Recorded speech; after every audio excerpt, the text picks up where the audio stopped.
Guys ఇక్కడ ఒక update వచ్చింది బ్యాక్గ్రౌండ్ వెరిఫికేషన్ విషయంలో. సో నేను ఎప్పుడు కూడా ఎప్పటికప్పుడు ట్రెండ్స్ మారుతుంటే వెంటనే అప్డేట్ చేయడం, వెంటనే మీకు ఎక్స్ప్లెయిన్ చేయడం జరుగుతుంది.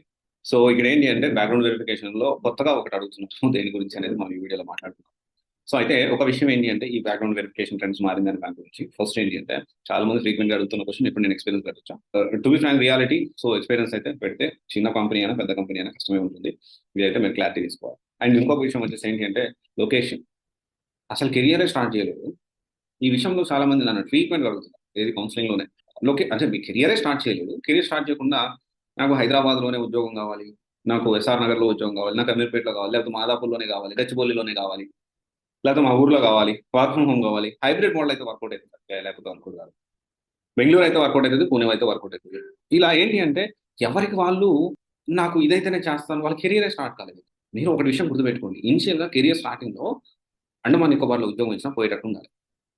మీరు ఎక్స్పీరియన్స్ వచ్చింది, 3 ఇయర్స్ ఎక్స్పీరియన్స్ వచ్చింది, 4 ఇయర్స్ ఎక్స్పీరియన్స్ వచ్చింది, అప్పుడు ఓకే, నేను నాకు నచ్చిన లొకేషన్లో నేను సెటిల్ అవ్వాలి అనే అది ఫ్రీడమ్ నీకు ఉంటుంది.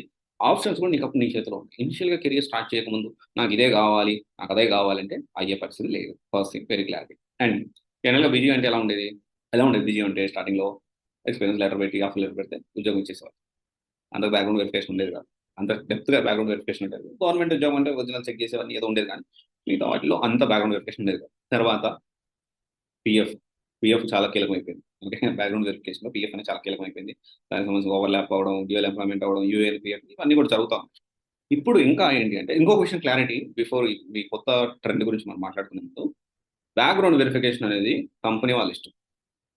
బ్యాక్గ్రౌండ్ వెరిఫికేషన్ ఇలాగే జరుగుతుంది, ఈ కంపెనీలో ఇలాగే జరుగుతుంది అని చెప్పడానికి లేదు. బ్యాక్గ్రౌండ్ వెరిఫికేషన్ అసలు ఎందుకు చేస్తున్నారు?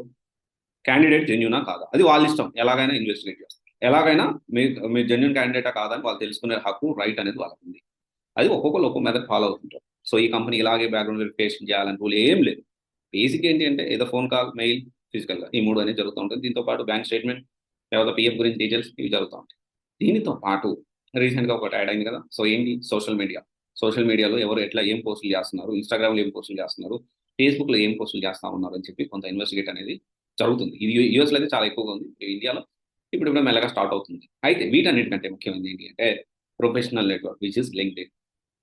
కంపెనీ లింక్డ్ఇన్ అనేది కంపెనీ లింక్డ్ఇన్ ఎంత యాక్టివ్గా ఉంది, దాంతోపాటు మిగతా లింక్డ్ఇన్లో యాక్టివ్గా ఉన్న మిగతా పీపుల్, కంపెనీ ఎంప్లాయీస్ ఉన్నారు, వాళ్ళతో కూడా ఇంటరాక్ట్ అయ్యే సిచ్యువేషన్ అనేది ప్రెజెంట్ ఉంది. సో ఇది బ్యాక్గ్రౌండ్ వెరిఫికేషన్లో ఇప్పుడు అడుగుతున్న కొత్తగా ట్రెండ్.